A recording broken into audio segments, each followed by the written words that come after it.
So I was at the computer, just like this. And this is my exact correspondence. Okay, so I want you to type the same words I did. Okay. In late 2023, I discovered that the episode of Nathan For You featuring the Summit Ice story mysteriously went missing from the Paramount Plus streaming service. It's Season 3, Episode 2. You can see right there, it's gone. But everything I did after that point wasn't captured on camera. Were you supposed to be at home or in the office? I don't remember where I was, but it could have been one of those. Yeah. All right. Which was frustrating, because my headspace in that moment might be the key to understanding how to get through to a captain. I wrote an email to some contacts I had at Paramount, asking them why the episode was removed. The thing that made this tricky was, Paramount is currently airing a different series of mine, a scripted drama that hadn't yet been renewed. How I spoke to them could have career repercussions, just like it did for co-pilots. I remember wanting to convey how urgent this was for me, and yet, my email was extremely cordial, using phrases like forever grateful and happy holidays.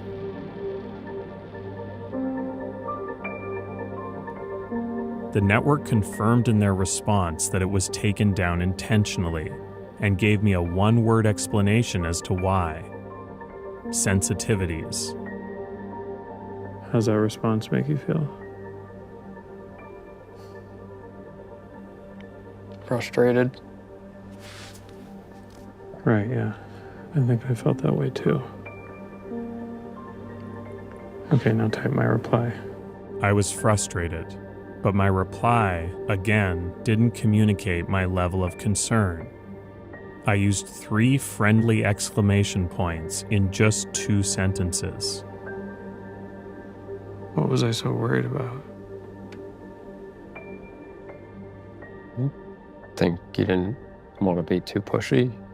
Which was strange because I remembered my emails being very pushy. But I'll never forget exactly where I was when I finally learned the truth. What I discovered was so shocking, a tornado of emotions began spinning inside my body. The email said in late 2023, a decision was made by Paramount Plus Germany to remove the episode in their region after they became uncomfortable with what they called anything that touches on anti-Semitism in the aftermath of the Israel-Hamas attacks. But it didn't stop there. This act by Germany triggered the attention of other European Paramount branches, and they in turn pulled the episode too. Before long, the ideology of Paramount Plus Germany had spread to the entire globe, eliminating all Jewish content that made them uncomfortable. This is real, by the way. Kody, what would you do with $82.7 billion? Once you get to the billies, that's a lot. I think a yacht. I mean, that's got to be priority number one here, right? I think you have to go big. Like, you got to go for the mansion, like the mansion from X-Men First Class. That specifically, I'd probably go after.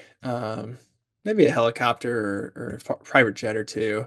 I don't know if it's worth an entire movie studio. I guess it depends on which one. Noticeably, no philanthropic concerns there. no interest Yeah, in that's a good helping point. people with the money, Kody. We see where you stand. It's okay. A mansion big enough to house all the children that are sick in the world. There we go. Right? That's what you were saying. Exactly. Yeah. Well, I mean, with everything I bought, I still have 80 bill left. So we'll go into different avenues after that. When you're getting into the billions of dollars, you are correct that it's more money than a single person could possibly need. But that is the apparent value of Warner Brothers, according to Netflix. We talked about it a little bit last week, but it seems like right now, or at least they want us to believe, this is happening. Netflix is going to own Warner Brothers. We talked about how it was bad last week, but has it kind of like fully sunk in, Kody? Do you think there's a chance it doesn't go through? What are your thoughts now, kind of like 2 weeks out? I do think there is a chance it doesn't go through. I'm probably like in my head, kind of like 50-50. Like I think it could kind of go either way, if I'm being honest. Just with the external factors kind of pushing both ways. But I mean, for me, I don't know if much has changed with my overall perspective yet. I'm still not a big fan. Kind of merging two pretty massive studios together in a sense. Obviously, Netflix, they're entirely different thing of, they want it streaming first versus, Warner Brothers, which has been, a theater going Centuries. experience. Yeah. Yeah, for a very long time. So, and they're coming off a heck of a year as well. Warner Brothers, like this run this past year they had was pretty insane with kind of weapons and Sinners going off the way that they did. So, kind of confused by the timing still on everything, and I think it will hurt Netflix really. Of if they don't allow the movies to stay in theaters as long and do kind of stick to their streaming first mentality, bringing in a movie studio like this. So I think it'll be interesting just to kind of see their strategy going forward if it does go through. But I don't know. I'm still on the fence. It could easily fall through, I think. What do you think odds wise it is on your end that it goes through? I mean, neither of us are business majors when we talk about any of this, and we don't Right. work for Fortune 500 companies. So all of this, like mergers and acquisitions, I feel like a lot of our knowledge comes from watching Succession more than anything. Good show. But it's fucking hard to say because Donald Trump's our president and the government is kind of just made up. So like this should not be legal. Like realistically, like it just doesn't make sense to have this much of the market share, the number one and the number three streamers essentially merging together. This is essentially horizontal and vertical integration happening at once because they work in the same markets, but Warner Brothers also controls film distribution and film production much more heavily than a Netflix does. So this brings them into a new world and puts them more in line with Disney, where like Disney is a company that does a lot of different things. They have parks and they have movie distribution and they have merchandising. Now Netflix, which like you said, was just a technology company, is now becoming a lot more with this. They've made claims that they are not going to instantly destroy theatrical windows. They're going to be committed to putting things in theaters. But how long is that going to last? How long are those windows going to realistically be? Everything that Netflix has ever done as a company up to this point would lead me to believe that this is going to be awful for the future of movie theaters. I mean, yeah, with the history of the company so far, I think you can definitely see it from that perspective, especially if they, do repeat a lot of the stuff that they've done in the past. So I think it is definitely worrying for a lot of movie going fans, and rightfully so. I still have that glimmer of hope, like if it does go through, that kind of would do the right thing of kind of just keeping the studio separate and kind of just keeping it the exact same going forward, which I think would make sense. But like you said, I mean, they could even roll that out and then over time, if something doesn't perform right away, they could panic and kind of change everything very quickly. So I don't know. It is kind of like you said, we're definitely not the experts on this, but it is confusing too of like you're talking about the distribution of kind of movies and stuff of I know that Netflix buys kind of a lot of or I guess I don't know what the correct term is, kind of rents it for Netflix. A lot A of Warner license. Brothers license, there we go. So they're kind of making money off of each other in that sense of licensing back and True. forth. So I don't know if it will increase their profit as much just because they're cutting that out, which is a big money maker. So just interesting from a business perspective too, I think, of looking at each entity kind of individually. That is an interesting point. When these companies get so big, it's like the only way they can make money or profit for their shareholders is to merge or split or buy. Warner Brothers as a company has been looking to be bought for a few years, it seems. I mean, with the Warner Discovery merger, like they've constantly been in flux.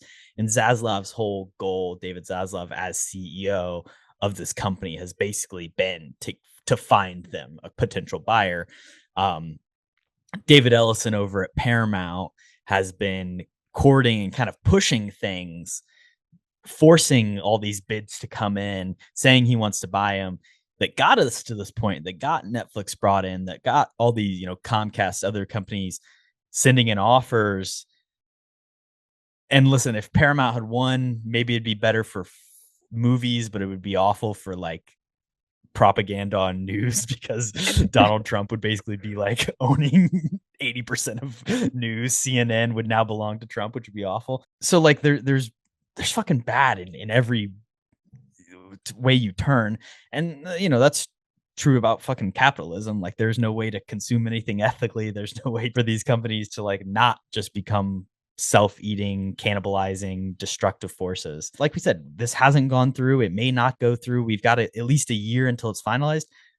But every bit of advertising and everything that Netflix has put out and these companies have put out is like specifically saying this is already here. This is already accepted. You need to accept this. It's kind of like forcing everyone to just be like, oh, this is our reality. They have a new motto, defining the next century of storytelling together. Like it's hard to imagine a world where this doesn't happen, just for that sheer fact of like, are they really going to pull back on this?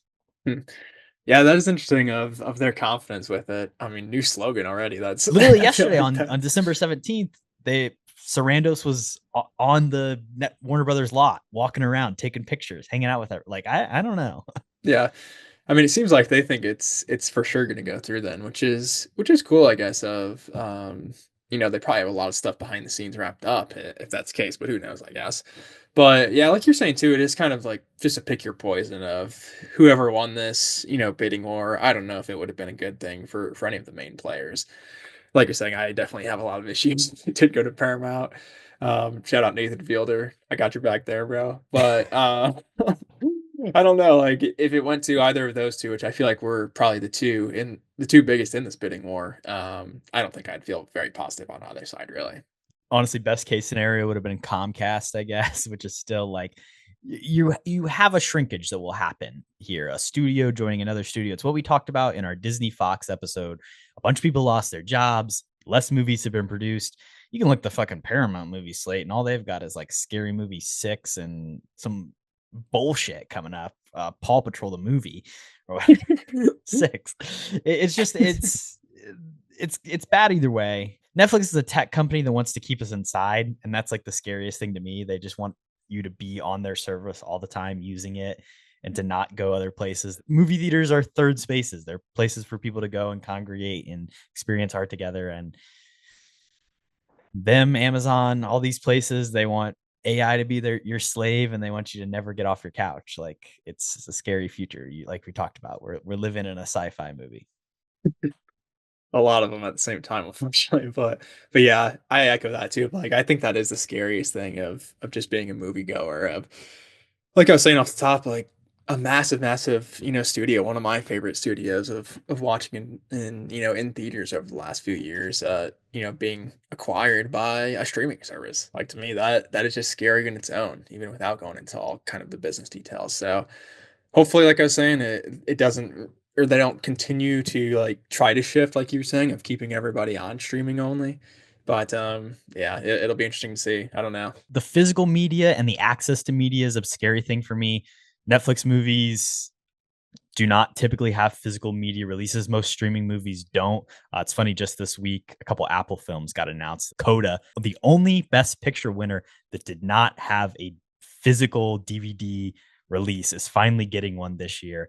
And then also Killers of the Flower Moon is coming to the Criterion Collection. Cool bits of news there. But for Netflix, it's literally only the movies that are in the Criterion Collection. So your Marriage Stories, Roma, very rarely otherwise it's like you don't have access to them. So if you want to watch a Netflix movie like the one we're talking about today, Wake Up Dead Man, the only way you'll be able to do that is to subscribe to the Netflix streaming service.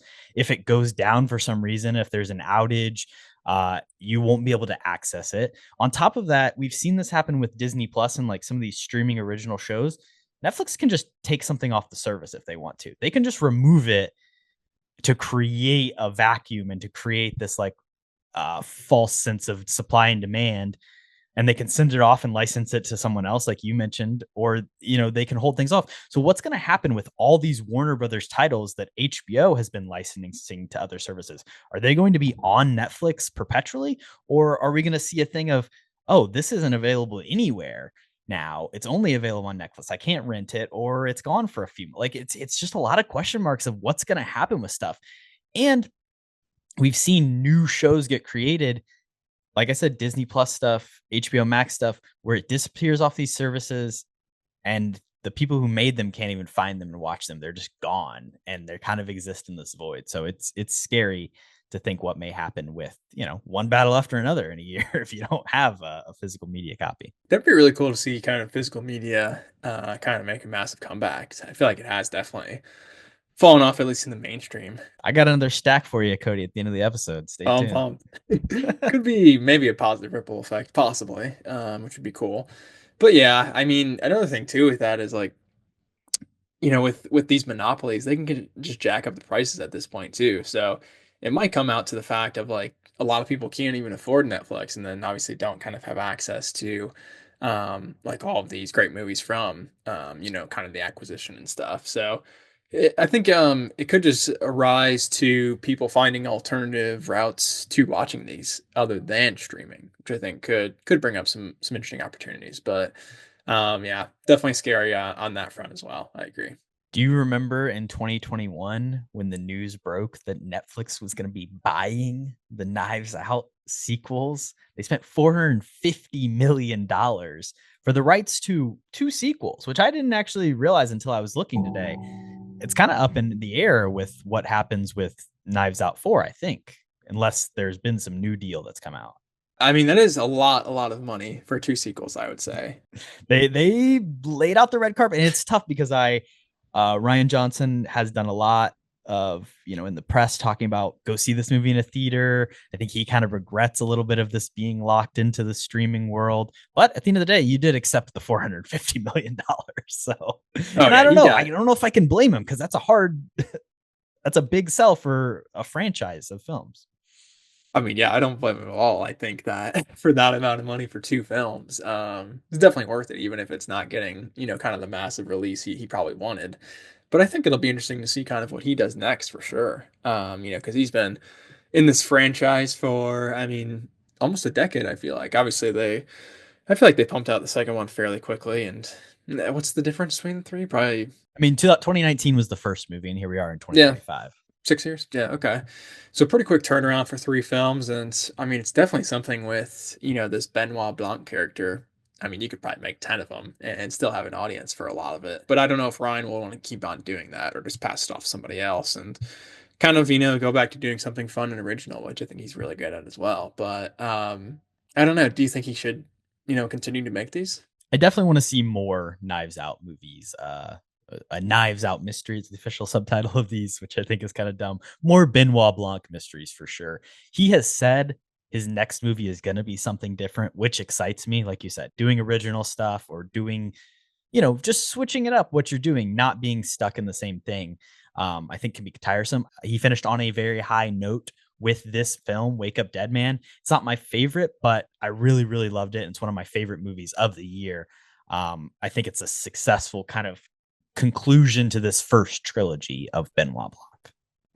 Yeah, I completely agree. I think out of the trilogy, weirdly enough, this third one is my favorite. Yeah. I really love this movie altogether, and it's back-to-back weeks actually of movies we've talked about for our mini reviews that are in my top 5 of the year. To the top 5. Some high quality here in December, which I love to see. Obviously it's playing off the first 2 of similar setups with the Blanc character. But I think what this one, really brought to the table is just a really fun duo of Blanc and then Josh O'Connor's priest character. I thought he was definitely the standout in this, and like just them 2 on screen, had great chemistry. They're almost like complete opposites too of Blanc, being this not very religious person, and just their mindsets I think differ a lot, but their chemistry was great, and mystery kept me on my toes too. So yeah, I really enjoyed this for kind of a murder mystery story. I agree. I think Josh O'Connor is probably the best like co-lead we've seen in any of these films. Ana de Armas is great, obviously, in the first film, but Josh O'Connor really leads the story, and it helps in the structure that we don't really see Blanc show up for, I think it's like 40 minutes of the film. It's Josh O'Connor setting up characters, all the parishioners at the church, and how everything works through this framing device of writing down the story for Benoit Blanc, which I really enjoyed. And these movies always have incredible casts. Like when you get into the Josh Brolins, who having an incredible year. Glenn Close, Jeremy Renner, Andrew Scott, Kaylee Spaney, Jeffrey Wright, not even doing a whole lot, just there kind of as another priest, another bishop at the church who does a signing in the beginning. Like, Rian Johnson always does a great job of finding fun groups of people. I really loved this setting, bringing it around to a church. I think as a person who grew up in the Catholic faith and, has had my religious feelings kind of lapsed a little bit, something Rian Johnson has talked about himself undergoing. This is a movie that really spoke to me with those themes of, what does having faith mean and what is, the purpose of church for people. Josh Brolin, Kody, what a year. Yeah, I was gonna say that too. Like, even though Blanc's not in it for the first 40 minutes, like, you're still super engaged just because Brolin has so much gravitas, I think, in this, and is so menacing, and a really good antagonistic figure, I think, for this tight knit group. But exactly like you said too. I mean, the ensemble is kind of the standout in all these movies, along with the writing. But I love Kaylee Spaney personally. Thought she was good in this. Glenn Close was great. Kerry Washington shout out as well. Andrew Scott, I thought was good. So just all around really solid. Jeremy Renner, I didn't love, if I'm being honest. And then also Mila Kunis, I don't really know what she's doing here. Maybe nobody. Only there was an app where we could talk about his performance, though, Kody. That would probably change your mind. You could probably get some differing opinions. I would definitely leave a few comments on it if it was available still. Yeah, I don't know. Like, I don't mind Renner as an actor usually, but is this his first performance post I was gonna say getting run over? It might be that I've seen, at least. I can't think of another one off the top of my head. Because he hasn't come back from Marvel. I can't think of another Renner movie. Maybe. But yeah, maybe he's just quick turnaround after the recovery and stuff from that. He's a big TV actor now these days. He's hanging out with Taylor Sheridan on The Mayor of Kingstown. I don't know if you know about this. It's a good spot for him, to be fair. He fits right in with that crew. But yeah, I didn't think his inclusion was really needed, and his character was interesting just because of the plot. But I didn't think personal motives or anything about kind of the character itself what was really standing out. So I was disappointed by that. But other than those kind of two characters, I thought everyone was pretty fleshed out, like you were talking about with the religious themes. Like, everything with Josh O'Connor, I thought was super interesting. Of he was a fighter off the bat just in his life, and then he is kind of like also a really, really great he's great at his job. He's a great priest. And the emotion hits really hard. I think that one phone conversation he has was just not something I expected to be kind of as emotional and kind of get me. So I just thought that was another element that wasn't really included in the other Knives Out movies, of kind of an emotional punch. Yeah, the first one is very much a family story, which I think there's a lot of relative stuff there. And I think trouble with Glass Onion is it becomes this story about all these rich, eccentric figures, and it's almost a little bit too ridiculous. This one brings things back around where I feel like the emotion and the relatability of the characters, while they're still caricature-ish and abstract, they're still heavily relatable. And like you said, it hits you when they're experiencing the pain, experiencing the loss. No spoilers that happens in this film. It's even hard to spoil because it gets very confusing. But yeah, I think the crew or in the ensemble, all of their characters are very relatable too. Kind of going through different things. Renner with kind of marriage problems. Kaylee Spaney with medical stuff. Kerry Washington with kind of family. So definitely a lot of interweaving stories that I think for something like this in a murder mystery is a really positive part of the writing too. Just because almost everybody has motive, I feel like. So it's hard to decipher, because I feel like maybe at the beginning in my head, I was like, oh, I think this is obviously the killer, which, I mean, I was kind of right. But it made me question that multiple times throughout the movie, which is the twists and turns. So I always enjoy that from a murder mystery as well. Yeah, this does a good job of kind of twisting on itself a couple times. And there's even things where I'm like, well, it really makes sense for this religious event or imagery to happen. And then it does. And you're like, but the way it plays out is different than you expect, right? If you know what I'm talking about.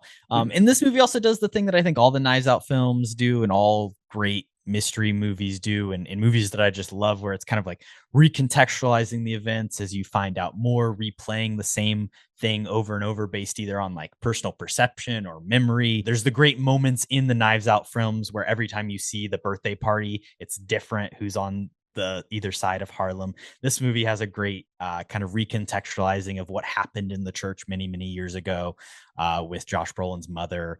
I love that kind of stuff. Yeah. And honestly, I did like that point in the movie where they first showed the flashback in the church, and then Glenn Close, young actor, whispers something in her ear. I was like, and then she just freaks out. I was like, clearly she didn't say whatever she just said there. Like I thought that was Right. kind of a giveaway, but I do agree too. Like especially in that first Knives Out of kind of the birthday scenes of Blanc shows that pretty clearly of just like how everyone's perception is massively different, even if they're all kind of at the exact same spot. I thought what was super interesting too is just like trying to figure out like how this murder even happened. Like it was an impossible murder, it feels like, from almost every Right. angle. So you really can't trust anybody, not even Josh O'Connor at times, which I think is super fun. No, you don't know. Did he do it? I thought he did it a couple times, but there's just a lot of lying in this group, so it's hard to weed out the truth. And even when you think you have all the facts, there could be one tiny thing left out just to try to save somebody from shame or something like that. That turns out to be a big plot point. So I like little details like that. There's a lot of cool filmmaking stuff in this. Like the lighting is so cool. Even just when it's scenes that are seemingly like normal, just we're talking, having a dialogue scene in a church, but the way he plays with like the sun and the light streaming through the windows, it adds just all this depth. And then there's even the more intense, like I said, flashbacky scenes where he's like employing literal like gels and like colored glass that he's throwing in front of the lens to just add this like heightened sense of craziness, anxiety, and it's like Suspiria, and I think he referenced Coppola's Dracula as inspiration behind like the imagery in those scenes, and it looks so cool. It's a lot of like flashy stuff, but I think it plays well for the scenes. Yeah, I completely agree. And something we'll definitely talk about in Brick as well, where just the cinematography Right. and the lighting, like you were saying, is always on point. Specifically, like the scenes that I love is kind of the ones at night with the caretaker or whatever walking around with his light in the background. I love kind of everything with that visually. And then, like you said too, all of the shots in the churches I feel like are super effective. The one at the end where the light shines on, Blanc, and he kind of makes a character decision to have a little bit of grace and kind of his big reveal and stuff. So I think even the visuals tie into the story and the emotion behind it, which I think is always cool. People wouldn't call these films political, but they are. Like, it's interesting that dialogue and that conversation, I feel like, doesn't happen, and maybe it's just because conservative people aren't watching these films close enough, or they're just not watching them. But you would think there would be like this larger outcry. All three of the Knives Out films to me are like very clear satires of right-wing people or right-wing politics. Not all of the Knives Out family, but a lot of these are like, it's a rich, old school conservative family. Uh, Glass Onion is basically all about Elon Musk and like rich billionaires and these eccentric people. And then this movie tackles that kind of ideology through religion. And like Josh Brolin is essentially playing a Trump figure, like this ultra aggressive, if you're not going to be a part of my herd, then I'm going to force you out. Like, the playbook that he's living by, this heavy oratorness. We see fucking Donald Trump interrupting the Survivor finale on Adderall, and he's not quite the speaker he was, but there was a reason he got to this place, because he is this like ultimate, just like aggressive, punch you in the face, I'm going to talk this room to death, that like I think Josh Brolin is kind of playing here, and it's a much more interesting depiction of that than what we saw in Mickey 17 with Mark Ruffalo. But this is a political film, is my point, and all these are political films. Yeah, and I think in the first Knives Out too, just that family 100%. Gives off like massive conservative vibes, obviously. Right, and it's Like like the Jamie thing, and Lee's. they're kind of, almost, some of them are like the get out liberals of like, we're cool with Right. you until, hey, you now have the inheritance and we're trying to send you back to somewhere in South America. Well, it kept being the It's thing of, yeah, they couldn't remember like where she's from and which stuff like country, yeah. that. Yeah, so definitely you can just see that stuff bleeding through, in the characters. But yeah, for sure in this one too, I feel like it's hard not to get those vibes with Brolin. Just the language that he uses, and like you said, the negative connotations of any new members coming in, I feel like is definitely relevant today. So yeah, like you said, maybe just not a ton of eyes on this one to get outrage or anything like that. But they don't have time to watch good movies, I guess. Or they're just too stupid. I think that's, I mean, it's like one battle after another too. It's like, what do you think this is about? Who do you think the Christmas adventures are, my friends? Who do you think Sean Penn is? Yeah. Shout out to the Chicago Cubs, Cody. Big Cubs movie. They did get their shout out. What year was it? It was It set was a this year. Oh, was it? Okay. Well, I saw a fun thing with that too is the announcer for that game, I believe, was Joseph Yes. Gordon-Levitt, which is of course the Rian Johnson tie-in. But yeah, I wasn't too happy. That was why it was only 4.5 stars for me. Had to dock it down half star for the Cubs reference. So not a big fan. Something that I love is you can see the games throughout the film, but like it's timed correctly. Like on Good Friday, when the main killing of this movie happens or the main death occurs, there's a pivotal, obviously, scene in this movie where they're taking the timestamps of the games in comparison. It's a Diamondback game. It's the Cubs Diamondback game that happened on Good Friday of this year. So this movie was set in April of 2025. But you are right. Joseph Gordon-Levitt, who since, Rian Johnson's first film that we're talking about today, hello and welcome back to Kody and Korbin Have a Podcast, the show where two former roommates talk about Brick.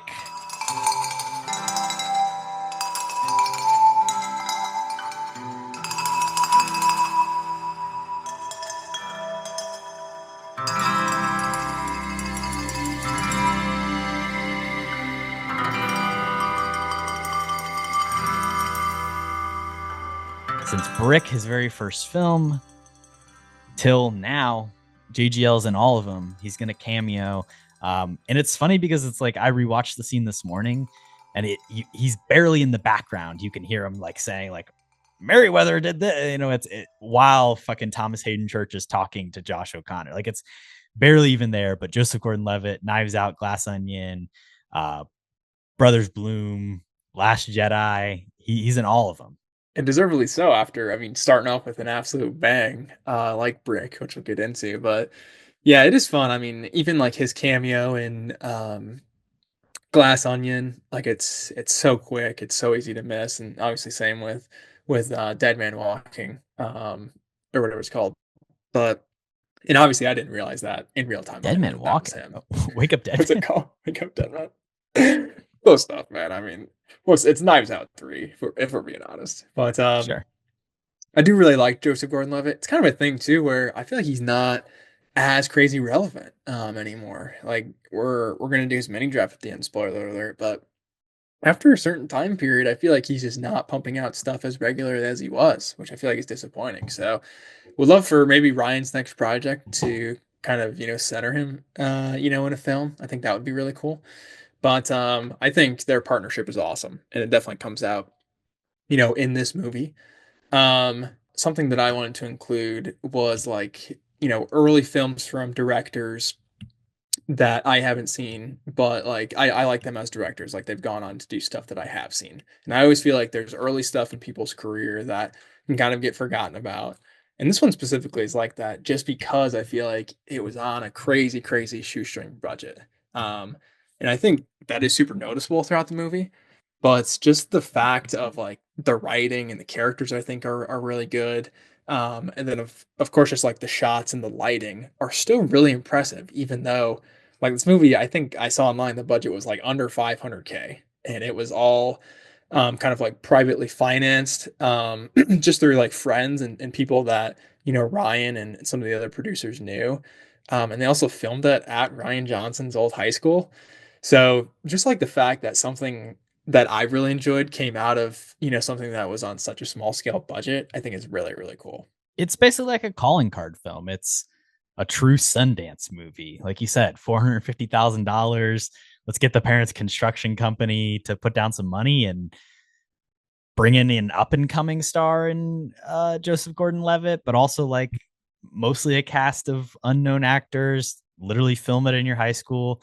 Some of the effects vary in their effectiveness for me, but it, like you said, it is all just using his full skill and his full knowledge of how can I make a movie that looks sleek and is fun to watch on a limited scale. And then people can see that and appreciate it and be like, hey, I will give you more money to make a movie called Looper. And then, hey, I bet you would be great to direct the second movie in the Star Wars trilogy.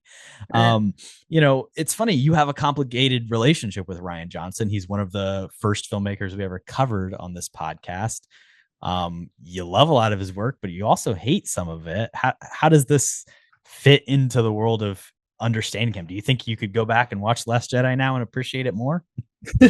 I'd say definitely not. To that. Rewatched Last Jedi, and still I don't think it fits like in that universe that was built by JJ, but I don't think that's right. Is that JJ's fault?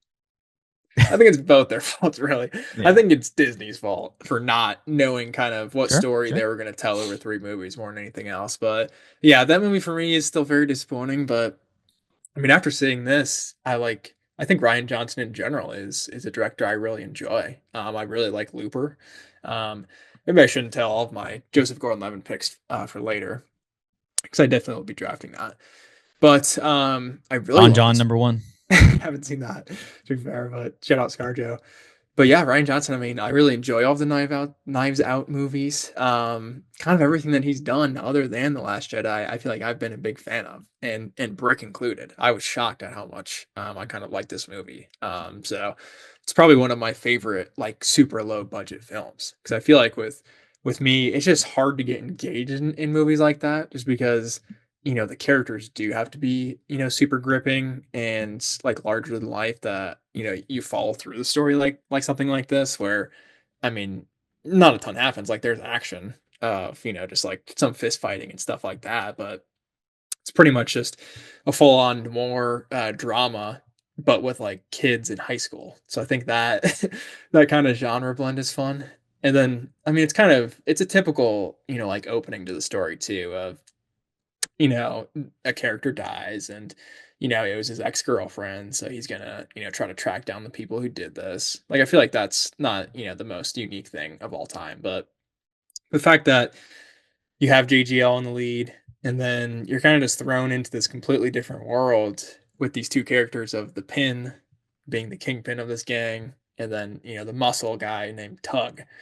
And then just, I think it's super interesting following the relationships of his dead ex-girlfriend through this gang, because she's weaved kind of her web through everybody. And I think almost everybody like either really liked her or really hated her, or kind of both at the same time. Almost. She left a large impact in her wake.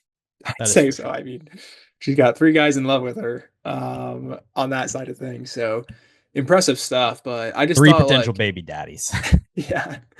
And that's a really fun thing too. They do kind of leave that open, which I want to talk about more. But yeah, I just thought the story in general was something that surprised me. And, even though nothing massive happens, like it is still a good story. I said this was a calling card, but it's also like something that very clearly he had in his head for a long time and was working to make for a really long time.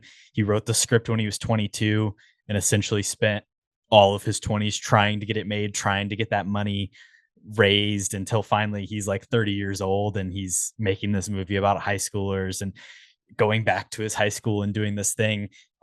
So you can like feel when you're watching it, that's like, he's probably thought about this sequence for 10 years, like how he wants to shoot it. And in some regards, like it plays out beautifully. I think maybe there's a little bit of stiffness to some of the movie. It is a true like neo-noir, but the cool thing about it, like you said, is that it is set in a high school. So it's this a movie that you would imagine typically to be like starring Gene Hackman as like late 40s and balding with some glasses as a private detective, like going around trying to figure out what happened to his dead ex-girlfriend. But it's set in high school with the theater girl and the jocks and the burnouts and the drug dealer. And like, it's a fun kind of world changing kind of setting swap, but it doesn't really do anything to change the story otherwise. And it keeps like the language and the themes exactly the same. So I think it is this really interesting kind of just like weird tonal object. And like you said, that genre blend, I think it is just so fun somehow, like bringing those two together. Like you said, I mean, the beginning is focused more on just the high school kind of side of things of, trying to communicate to find his ex and, using the theater girl and, going at the jock, which, I mean, with JGL as well, I think like that scene specifically where he kind of confronts the jock character, who his charisma in that fight scene like just brought me on board of kind of backing the protagonist, because I feel like in that first half hour where it's just kind of the phone scene, it's kind of just like confusing, and I don't even know if I like JGL at that point, but like once we see him like shoot the shit and talking crap to a guy clearly bigger than him, I just feel like at that point I am on board with this character. And yeah, like the choreography with some of that stuff, I thought, it wasn't the best, but like for the budget they had, I thought it was still pretty solid. But I just like that too, of like it kept it realistic of like JGL, he gets his ass beat a lot, in this movie. He keeps getting up for sure. But like that He's does like take a John toll. Wick, man. He's got a fucking beating in this 2-day Well, span. he has, but like it shows the toll it takes on him too. Like in the conclude or at the climax of the movie, he's constantly like passing out. I'm pretty sure he's like internally bleeding and stuff. So I like that Yeah, they he's kept it definitely realistic. dying, it seems like, at the end of this movie. He needs to go to the hospital. Definitely not doing well. I think that would be a good choice. But yeah, I just like that there are actual stakes throughout. And you know, starting it off with a character death like that too, I feel like you could go a long time of not having any actual, serious, characters going at it and having those high stakes. So I thought it was a strong start. And then once we got, deeper into it with Dode and some of these other just fun, quirky characters. The first time we meet the Pin, I think that's a really great scene. Specifically the lighting in the basement too, with Tug right after that. So just a lot of great stuff, I think, from a character perspective. Yeah, there's so many flourishes, and some of it is like the fighting scenes where he's doing like weird cutting and spinning and speeding up and slowing down to like accentuate fighting that isn't happening with like professional stunt actors because they're doing it on a budget. But then there's also like cool stuff, like you said, the lighting in the basement, when he's got the mirror and he's like searching the room with the pool of light that's running through, like that is so cool. When he goes to the Halloween party and he goes upstairs and there's like the chandelier on the ground and all the candles, like there's so many scenes and settings in this movie that just like feel inherently cinematic just because of the location and the lighting. And it is impressive that it is done on such a low budget. You just know, like, these are places that he grew up with. That tunnel that opens the film is such an ominous image. It's like, fuck, he was going to high school, a couple blocks from there, seeing that all the time growing up. And it's cool to see him go back to this place and make it a movie. Yeah, I agree. That tunnel specifically too, I think is iconic imagery for this film. Something super, super memorable that I love. And even that opening of, Emily laying in the water as well with kind of her wristband And the bracelet thing is really tough. interesting. Yeah, which is the cover of the DVD I have. I'll show you off later. Shut up. But I just thought it got you with the emotion off the bat, and then I thought it was interesting too, like the inner dynamic of the gang of the Pin and Tug kind of having this mistrust, and then I guess we can kind of fast forward all the way to the end. I guess spoiler alert, but I mean, the entire movie as well is kind of being run by this other female character, Laura. Yeah, Laura, super basic. Which I thought she, from the beginning too, JGL was like, I can't trust you. Like, I don't know your actual motives. And then when, she's kind of giving off that she was friends with Emily and kind of trying to explain the situation. But I think JGL notices like she's kind of just telling him what it would make sense to hear on like how she would be on his side, and he does a really good job of identifying that.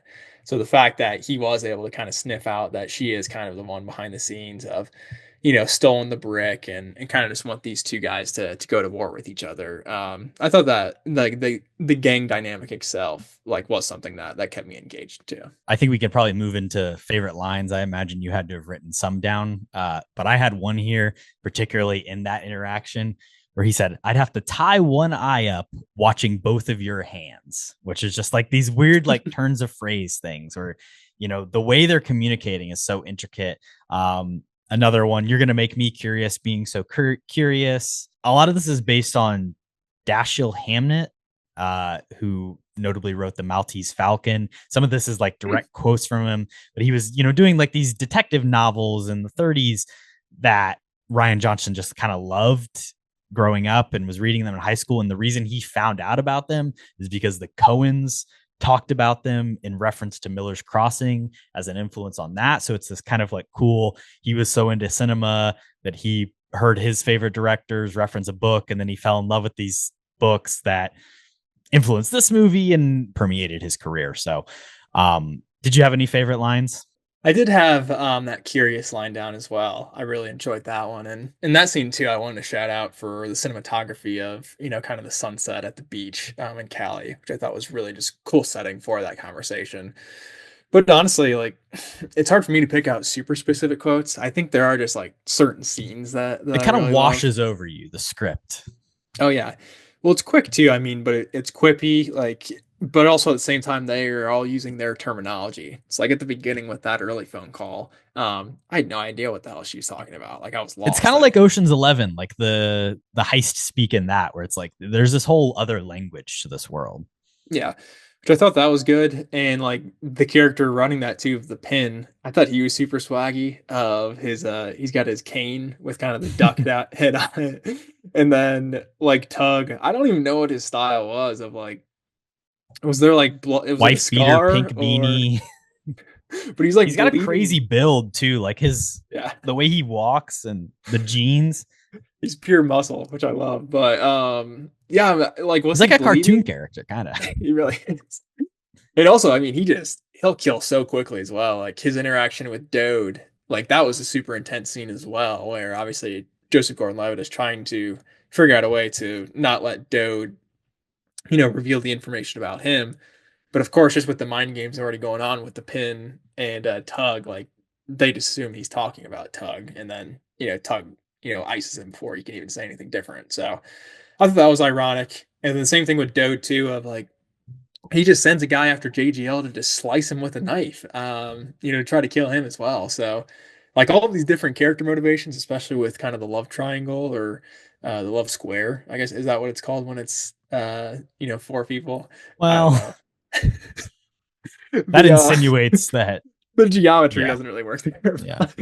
But I thought like all of the character motivations for Emily's boyfriends, like just their motivations were very interesting because they don't really see the perspectives of the other characters of like obviously they're in love with Emily too. So and the way they leave that, or the way Rian Johnson leaves that open to interpretation of like who is the father. Um, I don't know. Like it could have been any one of them. It seems like maybe Tug would be the most realistic, but Well, there's the thing obviously, at the end where they say the kid is 3 months. She yeah, was but 3 months that's pregnant, which they broke up 2 months ago. So I think you're definitely supposed to believe it's JGL. well, I don't know, but it's coming from the Laura girl who True. just found out that Who- JGL burned her. So Not I feel very like trustworthy. could be for sure be playing mind games on that. And we'll never know. I don't know, but I thought like just from a script perspective, I like that a ton of kind of leaving that open and having unanswered questions, in a movie like this. It's classic noir where both in the language that you're hearing, but also just as the mystery is happening, like you have no idea. Like I really wasn't clear on anything until the final moments. And even then there are probably some questions, like you said, of things left unanswered.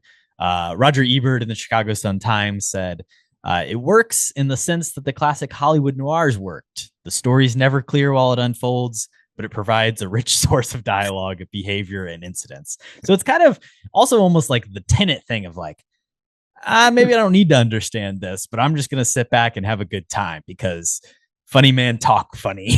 And I like the pretty colors and the gunshots and stuff. You know, like there's a lot of great payphone stuff here, a lot of good True. phone acting, a lot of good teal color grading, just stuff to just enjoy, sit back and watch. But maybe it doesn't really make any sense. That was definitely me during Tenet, to be fair, but I think I was following along decently here. I mean, if you're not understanding and then that last reveal happens, I feel like that is super confusing. But to be fair, like I think one of my least favorite things about this movie, and I don't have a ton, it does play off that a little bit of like once we see this different world of kind of the the drug empire, I guess you could call it.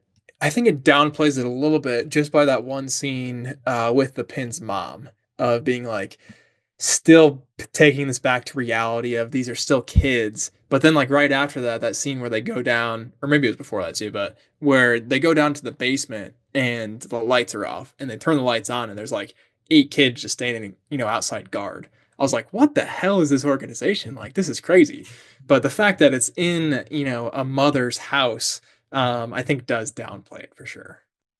Well, and it's interesting because we see her and we see the vice principal, but I want to say those are the only adults that appear in the movie. We hear the voice of Truman, who I think is the actual principal. But are there any others in the I film? don't think so. Yeah. That was another criticism I It's saw. like Charlie Brown. Through Letterboxd was where are the adults? Like there's a gang completely formed and dealing drugs and kids are just dying left and right and it takes a while even for the news of Emily is missing. Like that takes like multiple days, I feel like, which is kind of weird. But yeah, no adults really, I don't think, in the story.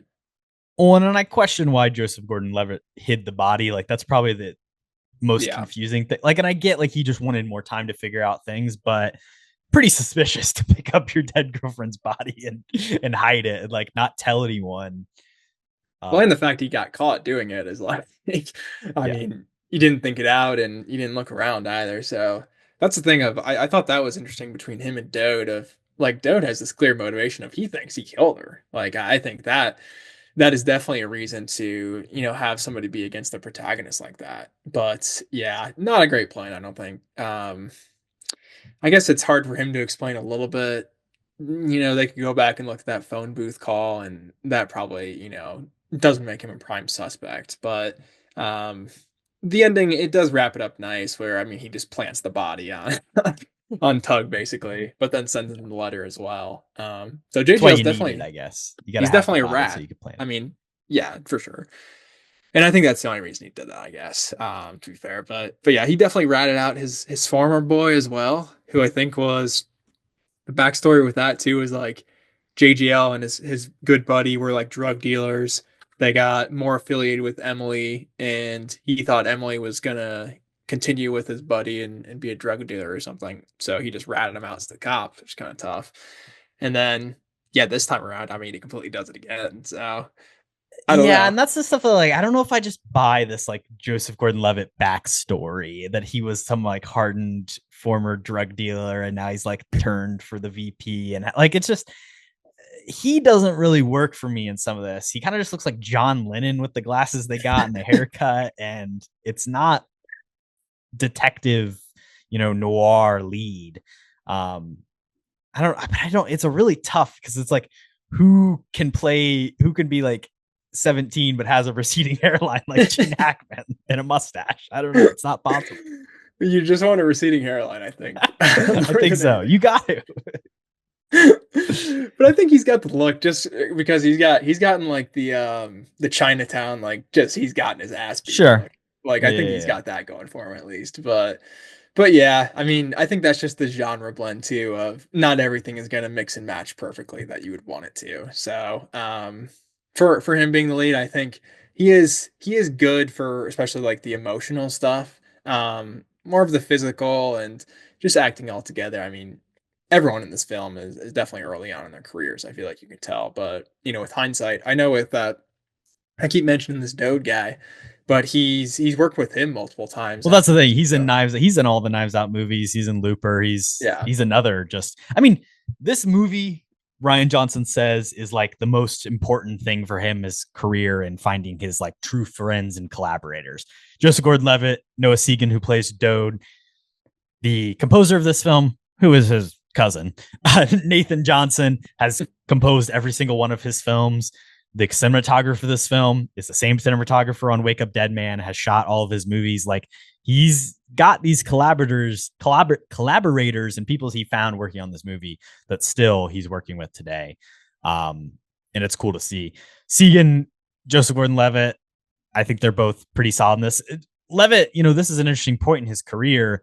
I watched one of his, career retrospective videos, GQ, whatever, that he did a couple years ago. And he mentioned in that he was like embarrassed of the work he had done prior to this, the child acting. And he said, particularly 10 Things I Hate About You was like, a girly movie that not a lot of people like. He was embarrassed. He says now he appreciates it, whatever. But like, to him, in 2003, he worked on Mysterious Skin and Brick, and they both premiered at Sundance in 2005. And like, that was what he wanted to do. He wanted to be making Sundance movies. He wanted to be doing these cool indie movies as the lead, a little bit more hardened. Mysterious Skin, Greg Araki, much different film. But again, like taking on this new genre, this new twinge. It obviously catapults his career in a different direction. I just don't know if it would have been the best lead for this. I don't. Maybe Heath Ledger. That would have been an interesting one. You switch out 10 Things I Hate About You co-stars. Obviously, in 2005, Ledger was doing different things and it's a little bit older, but backing and whatnot. I mean, I would throw Heath Ledger in any recast, and he's probably gonna be fine. But yeah, it is tough. I think for the age thing of at least JGL does match up with kind of this high school timeline that you're going for. And yeah, his career retrospective is interesting too. Of like you're saying, I mean, he was in more of like family friendly stuff as a kid actor, and then I feel like for me, that's one of his most iconic performances is 10 Things I Hate About You. And I always thought he was good in that. Obviously, a side character, not kind of the lead like Heath. But I mean, past this, I feel like he really does. He prefers like the dramas versus more of that family friendly stuff. So I think that was a good trajectory for him. I just wish he was working more, if I'm being honest. He's had a weird career. I think the Dark Knight Rises really hurt it, honestly, but I don't know. I don't think so. Well, first we got to say Christopher Nolan must be a fan of this movie. We got Lucas Haas and Joseph Gordon-Levitt in it. He's cast in Inception, just watching Rian Johnson flicks. But for like the 10 years following this movie, Joseph Gordon-Levitt had like a very successful career. He's in Inception. He's in one of your faves, 50-50. You've got, him playing Robin in The Dark Knight Rises. He's playing the son of Abraham Lincoln in Lincoln. He's doing Snowden in 2016. But then, things start to slow down. He obviously writes and directs and stars in Don John, which is a very strange movie in 2013. He becomes the like CEO of this company called Hit Record. And he like changed all his socials to Hit Record Joe. And he like took on this weird like internet persona of like making music videos and like weird reality TV content. And he's just like producing interesting outside the box stuff that I don't think is like really working or permeating the culture in a significant way. But he's active and he's out there and he's doing stuff. It's just not what I want him to be doing, maybe. I didn't even know he was doing half of that as well. So you don't know about Hit Record Joe? You got a rabbit hole to fall down, my friend. I know Cinema Joe, shout out. But yeah, I wish he was doing more though. Like, because I feel like a lot of those movies you just listed off, I like in general. Maybe when he's kind of come back, because he had a break from like Snowden to really 2020, like 4 years where he wasn't in a lot of movies other than a few cameos. Now we've got him like, in the Trial of Chicago 7, playing Jiminy Cricket in Pinocchio, appearing in Beverly Hills Cop, Axel F. Foley. I saw that too. Yeah. Popping up in that fucking Project Power movie with Jamie Foxx on Netflix. Like, it's just a lot of weird stuff. Bad movies. Surprised he wasn't in the new Jonas Brothers movie with kind of that form of filmography. Hit Record Joe should have produced. He should have. But yeah, maybe we need. I mean, I guess maybe he could have like come back for Oppenheimer or something, like come back for a small Nolan, role or something like You're that. telling me he But can't play a Cyclops? Come on, get this guy in is the he in the Odyssey. Odyssey? Um, Screw it, like put him in the Odyssey. But yeah, that's what I'm saying. Like maybe we do need Rian Johnson's next thing to try to propel kind of the career of We need a JGL JGL back. project. Yeah. Yeah, we need a renaissance of Mr. Joe here because I do miss him as kind of a leading man. And yeah, that stuff you just named off of recent But was not actually, great. the thing is, I don't think I do like him as a leading man. Like I like Looper, and like I said, I don't like this movie, but I think his best use is Inception or The Dark Knight Rises. And I know it's I a think he's corny thing. bad in The Dark Knight Rises, though. I think I he's know good in maybe he's Inception. not like his character doesn't work, but I like him as a side character, as supporting. Inception is the best. I mean, 50/50 is pretty good too, but And that's what I was saying. Like with 50/50 and Looper, it they is don't kind make of movies like 50/50 anymore. yeah, true. But it's also like dual leading roles. Like he's not the Sure, you've sole. got Rogan to really balance things out there in 50/50. Yeah, And Anna Kendrick. true. She's great.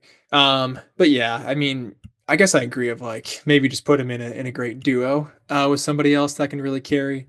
But yeah, I mean, he hasn't really been like a singular leading man like since Don John, really, right? You So know what it's Don John's about.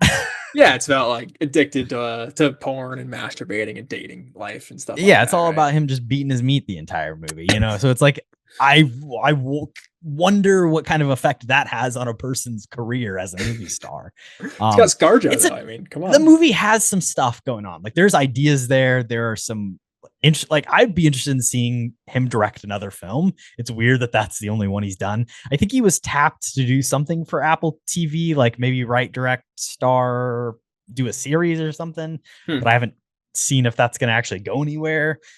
I don't know. He's an enigma of a person.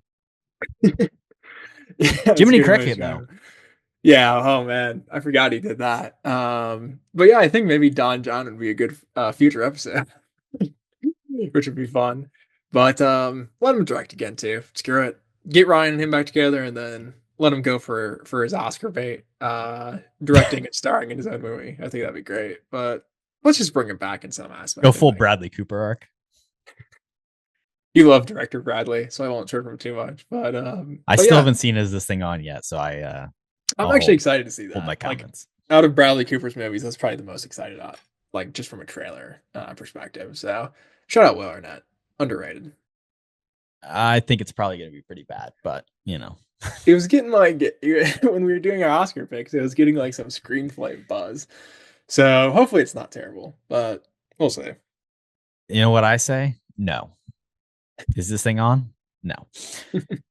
Do you think? I know we're talking Brick, but do you think Wake Up Dead Man screenplay nom?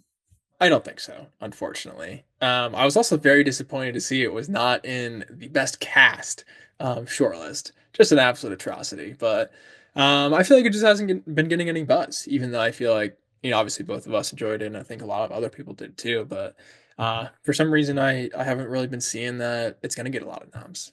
It got shortlisted in score. Obviously, they released some of the shortlists. It's not for every category. Yeah. But yeah, missing casting was, I think, surprising. Just, with the cast, it does show, I think, a general weakness of the movie. The last two movies, Glass Onion and Knives Out, have both gotten screenplay nominations, one original, one adapted. That's the solo nomination that both those films have gotten. Will they go 3 for 3? Entirely possible. Adapted is interesting this year, as those writing categories I think always are. One or two kind of weird things slips in. Can I give you the other movies in the last 15 years that have only gotten a screenplay nomination? Do it. Let's do it. Before Midnight, Ethan Hawke, we love him. Okay. Interesting. Linklater, maybe that'll happen for one of the Linklater movies this year. Probably not Blue Moon, but Probably the Nouvelle other one. Vague screenplay. What's it called? Blue Vague? Nouvelle Vague. Is that French or something? Nouvelle Vague? Yes, it means new wave because it's about the okay. French New Wave. At least I identified the language. Proud of myself. The Disaster Artist, James Franco. Yeah, that I'm surprised I got nom for screenplay actually, but Adapted. Yeah, that's a good one. The Ides of March, George Clooney coming in hot. Director George. Interesting. Never saw that one, but it's probably pretty good, right? Have you seen it? It's got Gosling in it, so there's that. Oh, that's right. That's the Time The magazine cover, one. yeah, I yeah, the couldn't remember cover is which one it even iconic. Time was. magazine, Gosling. I want to see it just for that alone, but yeah, I love Gosling. Put it on the watch list. Logan, which I think is, generally a fun inclusion. Cool to see it in. Really? Kind of crazy that's the only one, like, didn't get a VFX nom. I'm surprised it got a screenplay nom. That's pretty impressive for that movie. If you told me an X-Men film had gotten a screenplay nom, I would have been pretty shocked. So that's cool. Molly's Game. Shout out to our boy Aaron Sorkin. And Michael Cera, shout out. True. But yeah, that's a good one. I'm surprised there wasn't a performance nom. For is that Jessica Chastain? Yeah.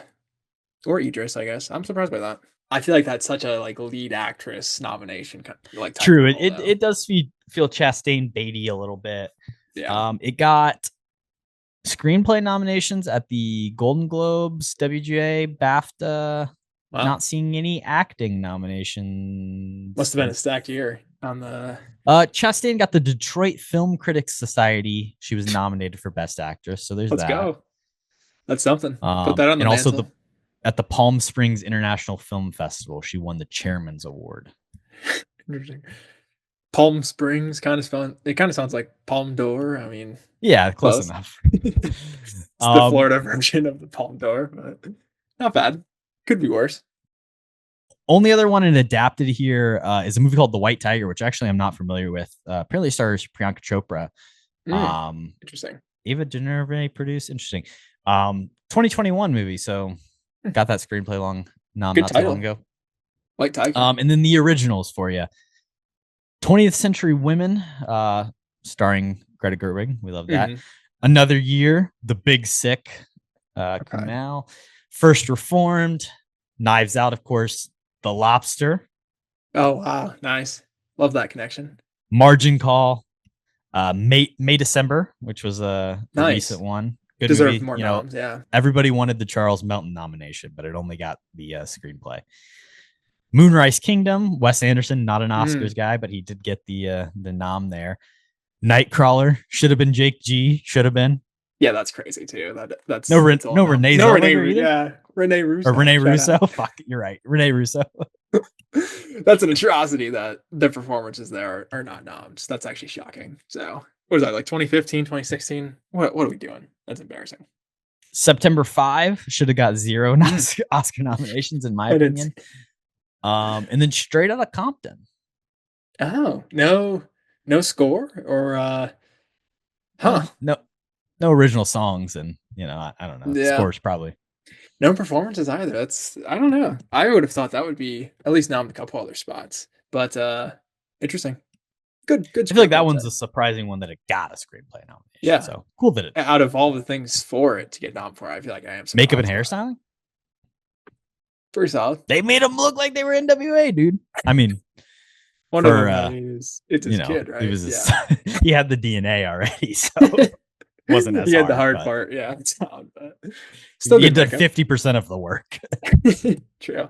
Thanks for listening to the episode. You can follow the rest of our happenings over here at Kody and Korbin Have a Podcast on Instagram, Twitter, and TikTok at KHAP Podcasts, KHAPODCAST. Please follow us on Spotify, give us a rating, subscribe to our YouTube channel, and follow along for more. Let's get back to the brick talk, Kody. Sorry for that slight delay. I love slight little detour into the world of Oscar nominations. But this movie didn't get any Oscars, unfortunately. And, the script is solid. Just Gordon Levitt described it as unique, weird, hilarious, and impenetrable. Impenetrable? Yeah. Oh, okay. Really great diction there. But I mean, for me, the script is the standout thing, I think. 1,000%. Like, that's my favorite thing about this movie. Like we're saying, just with its crazy little budget, like, it has to be kind of wacky and kind of engaging throughout. And another thing too that I forgot to talk about twist wise, like the blue cigarette twist, I thought was a super fun callback. Because I feel like at the beginning they really do emphasize like this cigarette will be important. So I kind of did, put that in the memory banks. And then it doesn't connect obviously until very, very far down the road. So I thought that was just another great writing aspect of kind of the reason he finds out about, the Laura? Laura. Why couldn't he make a more interesting name than Laura for this awesome character? But yeah, I just thought that callback script wise was pretty great. All of our fans named Laura. I'm sorry that I'm Cody sorry keeps to all the insulting you like listeners. that. I know we have a lot of Lauras I'll out there never that are name my kid listening. Laura, so I don't like your name, Laura. But David Lynch would be very disappointed in you because, of course, Laura Palmer is the girl who gets killed in Twin Peaks. Cody, and Laura Dern, he likes to work with. So come shout on, out Laura Dern. yeah, You're disrespecting awesome. Laura Dern like that, Cody. That's crazy. Right after our Wild at Heart episode as well. Yeah. Disrespecting Laura Ingraham like that. I don't even know who that is. Yeah, of course you don't, and that's okay, Cody. Should we hit a little physical media corner, Cody? Oh, let's do it. I'm excited. Yeah. You said it was the you're gonna start with Brick, I feel like, right? We'll start with Brick, of course. Yeah, I love that. I think I made that my letterbox poster. I think that's the best one with like the blue background and it looks like it's painted. I really like it. This was released in 2020. Kino Mm. Lorber, which is a company that does releases, put this movie out, which is cool. Like, full 4K restoration. I did not listen to it, but it has a commentary with Rian Johnson, Nora Zetner, and Noah Segan. Nora Zetner plays... Probably Laura, right? Yes, Laura, of course. So Nora plays Laura, Cody. Of course, you're not remembering There that. we go. Also some producer, production designer, and the costume designer. And then there's another commentary on here with a professor and film scholar, Jason A. Nay, which is really cool. I only watched this movie once. I try not to do the commentary on the first watch. Right. But the next time, I'm definitely going to check those out. That's cool that both those are on here. Yeah, that's awesome. Definitely would have interest in that as well. All right. And, this week was a little bit of a tough one because there's not a lot of actors in this film or a lot of Rian Johnson movies that I own. I actually don't own any Rian Johnson films. Need to get a copy of Looper. But I do have this Joseph Gordon-Levitt film, Cody. Talk to me about Inception. We've never spoken about this film. It's a pretty good one. I feel like maybe we've done an episode on it. Possibly not. But yeah, maybe prime JGL, really, if we're being honest. But heck of a film. Love the top spinning. He does make the back cover. He's right there. He's on it. He snuck on. Love to see it. 4K of that one. So Nice. Only the best. And then, we kind of hit a little bit of a wall almost with characters from Brick, but we do have one more. And we haven't talked about the character of Kara, the theater kid, her, played by Megan Good. And Megan Good is in this film, Eve's Bayou, which I have on Criterion, Cody. Also starring Samuel L. Jackson and Journey Smollett. Journey Smollett's the main character in this film. Good cast. But nice little Criterion. Does it take place in a bayou, I'm guessing? You're all over it, Cody. Lucky guys. The theater kid, the Kara stuff, Yeah, it's okay. She's kind of inconsequential, really. It's just like It's like same with her and the jock. Yeah, I like the fight they have when he's kicking him in the ankles, but me too. He's a kicker. But her scenes, like, they were intense, to be fair, a lot of the time. I like the scene a lot where, like, it's right before the show and she's in, like, the full makeup and he's basically just screaming at her, kind of really angry. So I thought their interactions were fun, but really not that important to, like, the overall story, I feel like. She's just a pawn. She's not a main player, really. True. For Laura. Pawn for Laura. I got a heist film right here, Cody. Ooh. The Town, a little Jeremy Renner picture. This is prime Jeremy Renner right here. This guy got an Oscar nomination for this thing. That is true. Probably his best quote as well. Talking about where we're going. So whose car are we taking? Yeah. Who's driving? You driving? I'm driving. Great movie. And then I got another, technically a Renner feature here. I got a Bourne collection steelbook here. It's got them all, including Jason Bourne is in there. It's buried underneath these discs, but it's in there. Oh, even Jason Bourne's in there too. Wow. Okay. Yeah, you got the full franchise. That's cool. I feel like the complete collection: Identity, Supremacy, Ultimate, Legacy, Ultimatum. Jason Bourne.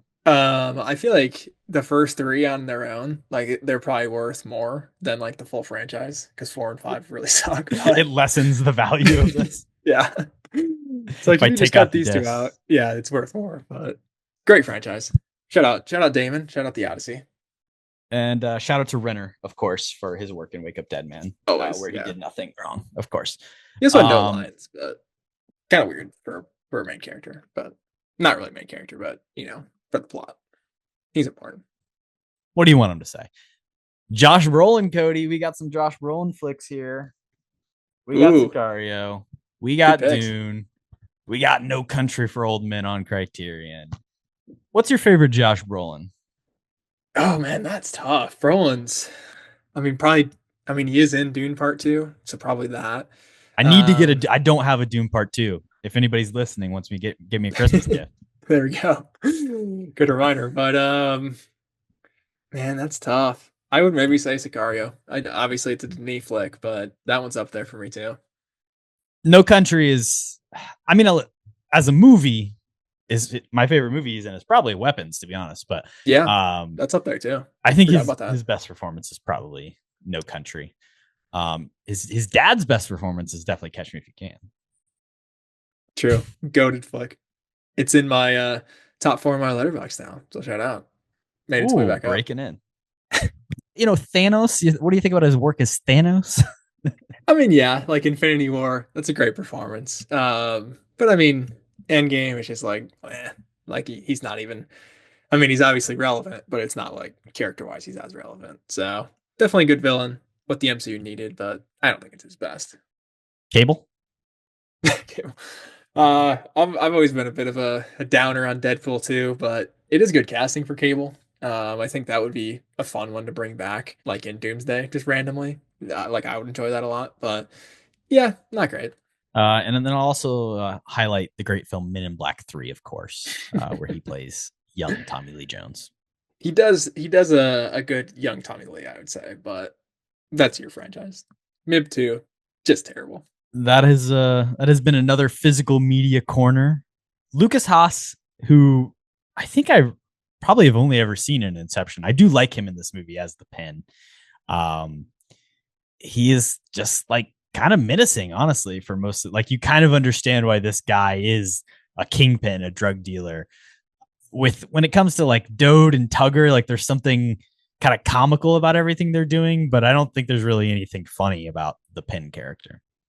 Yeah, I thought his menace was something done very well. The only thing I guess like I don't know if it lines up with like how like detailed that character should be is like shouldn't he know more about like Joseph Gordon-Levitt's relationship kind of with Emily and kind of that being a red flag and stuff? Because it seems like there was dialogue at points where he's like, "Oh, you used to know Emily," but it doesn't really seem like he has the whole kind of story and stuff. So I just thought that maybe from a writing perspective didn't make the most sense for kind of this character, but as a whole, like I said, I love his aura with kind of the cane and style. But yeah, I thought that was a weird detail.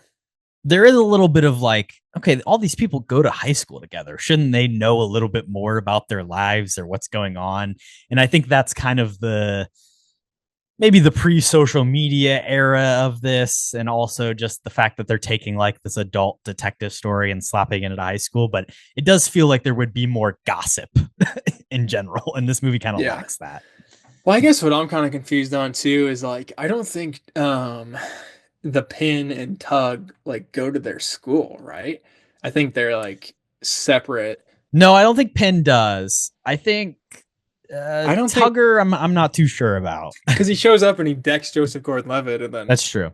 He in just the drives a office, car around. yeah, Joseph Gordon-Levitt's like, oh, it's just some guy, like he doesn't go here. Like I just thought that was weird. But another character too we haven't mentioned, I forgot to bring up is Brain. His man Rubik's behind the Cube scenes. extraordinaire. That's how you know he's smart, man. He solves a Rubik's Cube.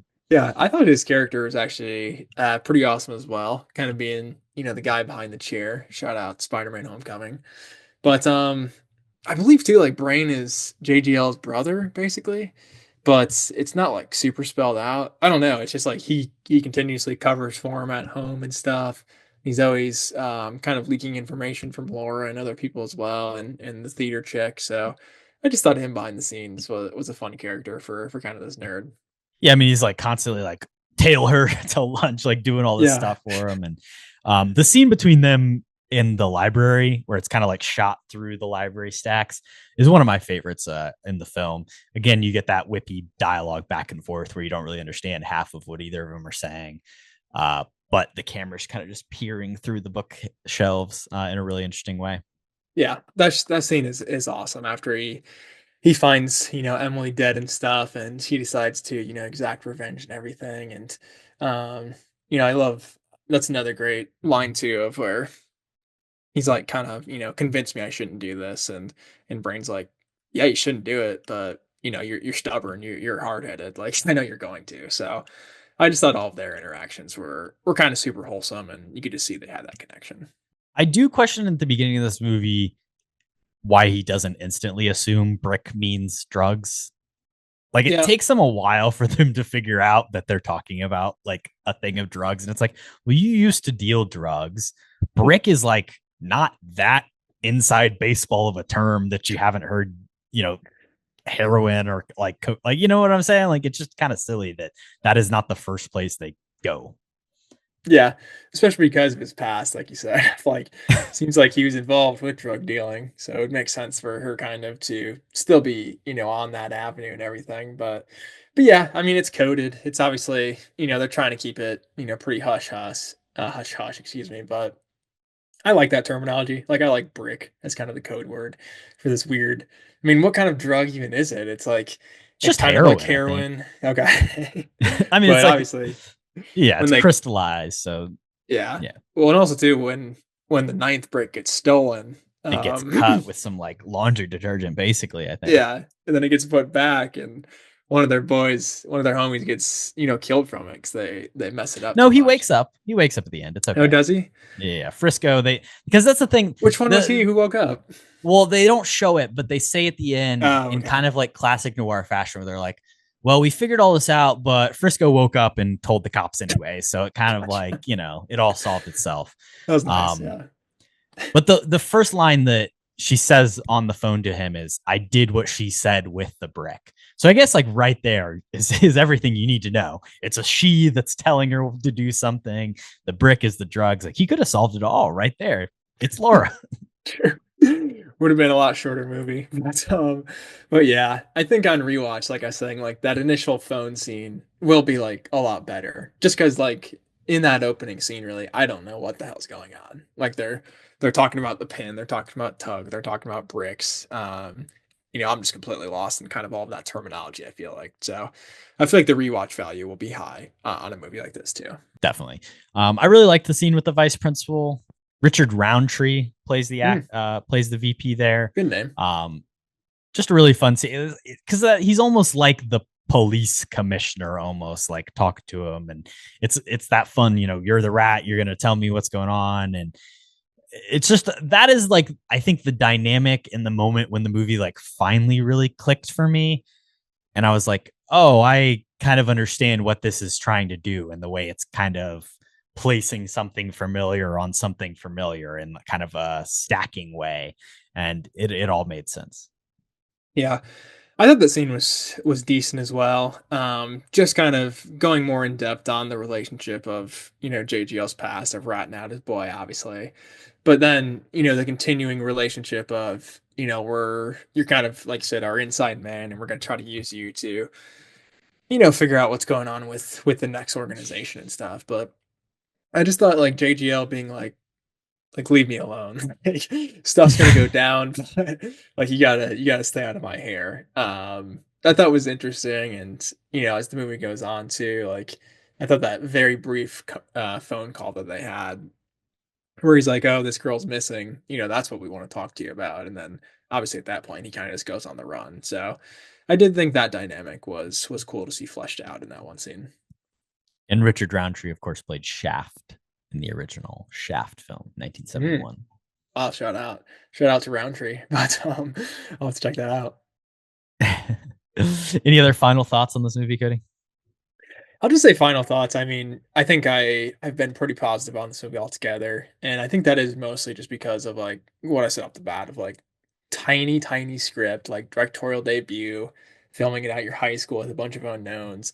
I just think for the context of that alone, like this movie is incredibly impressive, and yeah, maybe one of my favorite lower budget movies of all time. So shout out Ryan Johnson. I think I'm fully back on board, but yeah, just stay very far away from Star Wars, and we'll be bros. Give me a trilogy.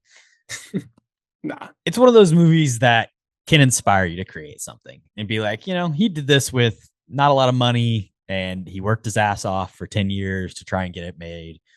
Why aren't you going out and trying to create something? So at the very least, if not all of it works for me or doesn't connect with me, and some of the like high school clique representations, I don't think like go beyond anything surface level. And like you said, some of the characters like Kara and Brad Bremish, like kind of end up just being super inconsequential. Like there are definitely flaws here, but it's something that is definitely inspirational and impressive. 100%. Yeah, I think for me it is 100%. That inspirational side of things, just for the filmmaking aspect. So I agree. All right, Kody, let's draft JGL movies, and you do have the very first pick. Oh, what are you wow. gonna take? That's big time. Good week to have the first pick. I think I'm going to go obvious and take Inception. We talked about it a little bit already, but definitely one of my favorite roles for Joseph. Just because he gets to be, the fun sidekick. And then of course, like his fight scene with, the rotating hallways and stuff is just like my favorite action scene from the film too. So combining those, I think it's a clear one. He is the producer when you do the whole Inception's about making a movie analogy. He would be the producer of the film. So there you go. He's a better producer than director, evidently. But I'm gonna take. Are we counting cameos, or I think that's should be off?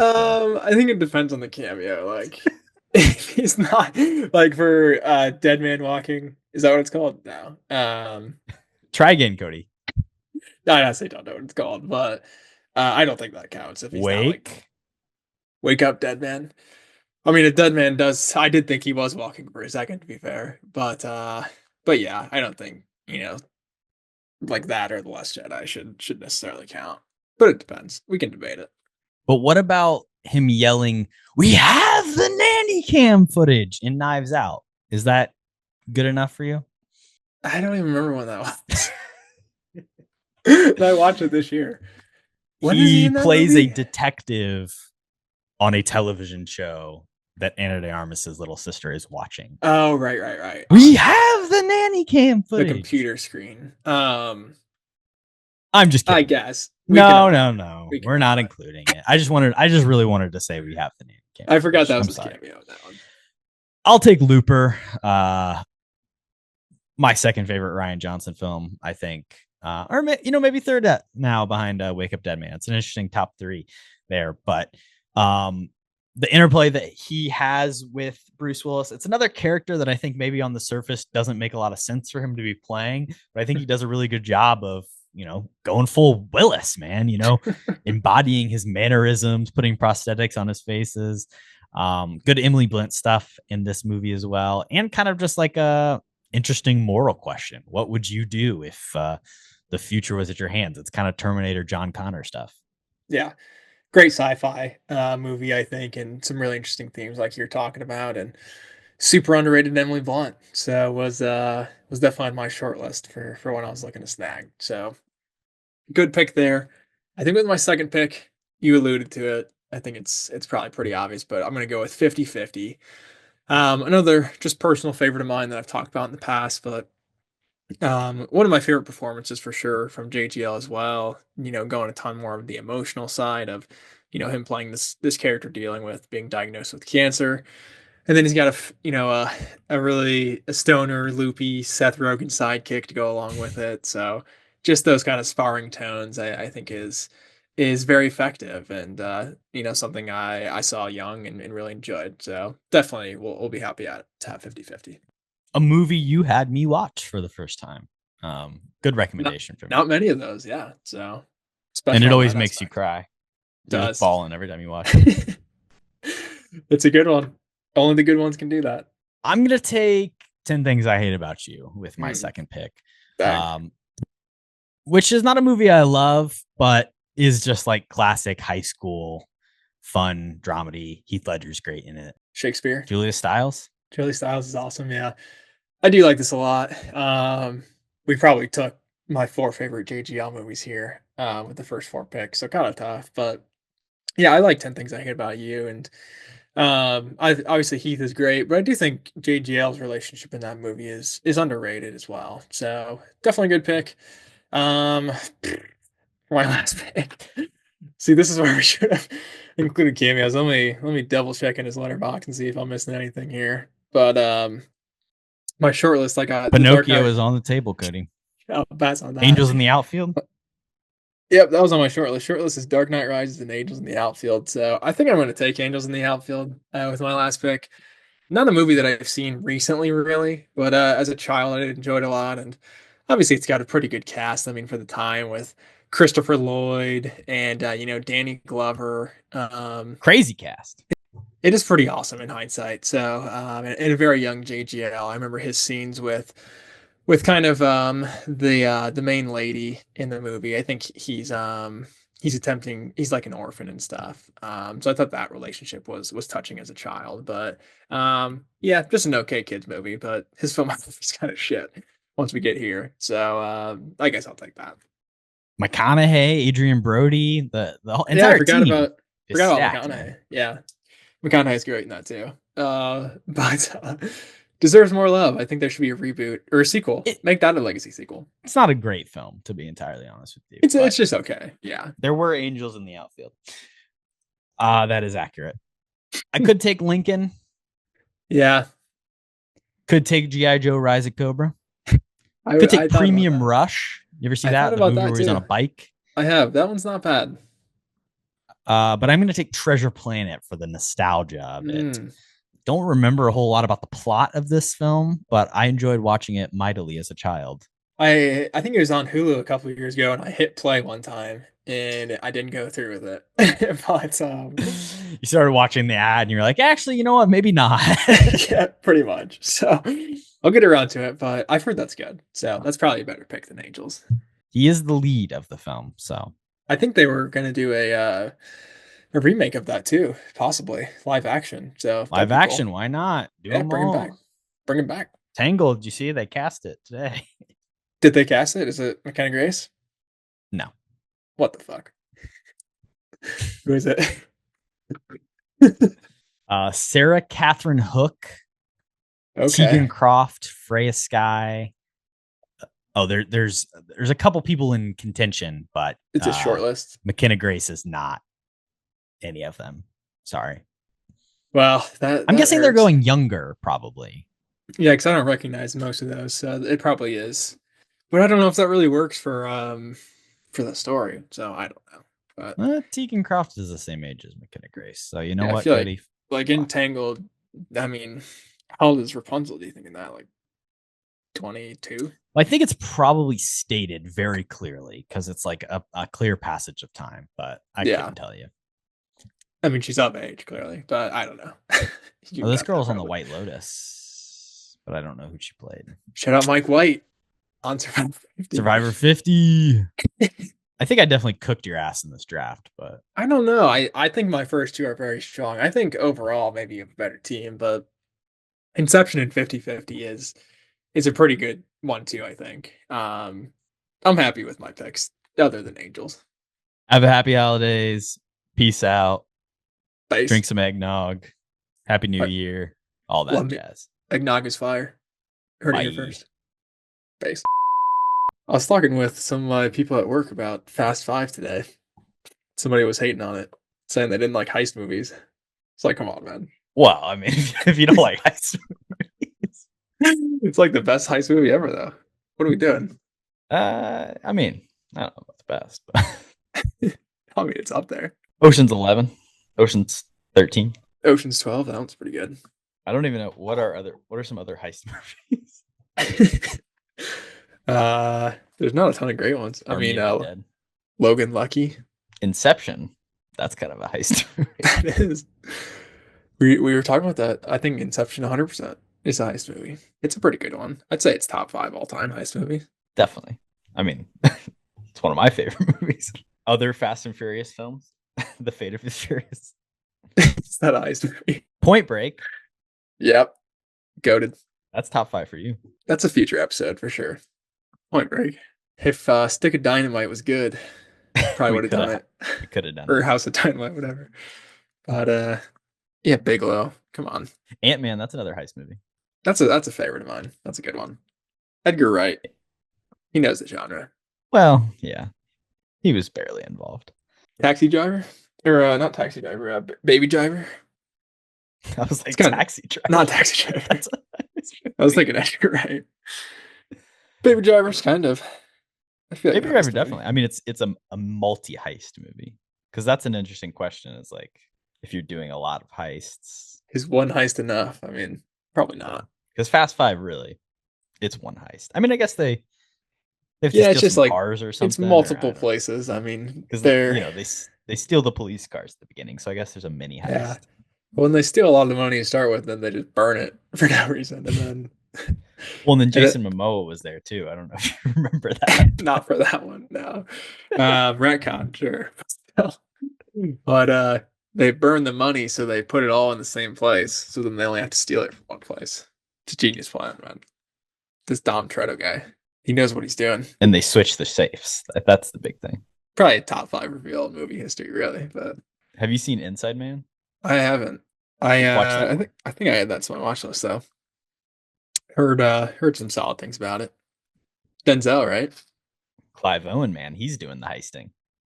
He's menacing. Not a big Clive guy. This will turn you around. It's got Defoe though too. So Oh you'll be in. fuck, and I'm in. That was easy. Rogue One, also a heist movie. Yeah, that's a pretty good one.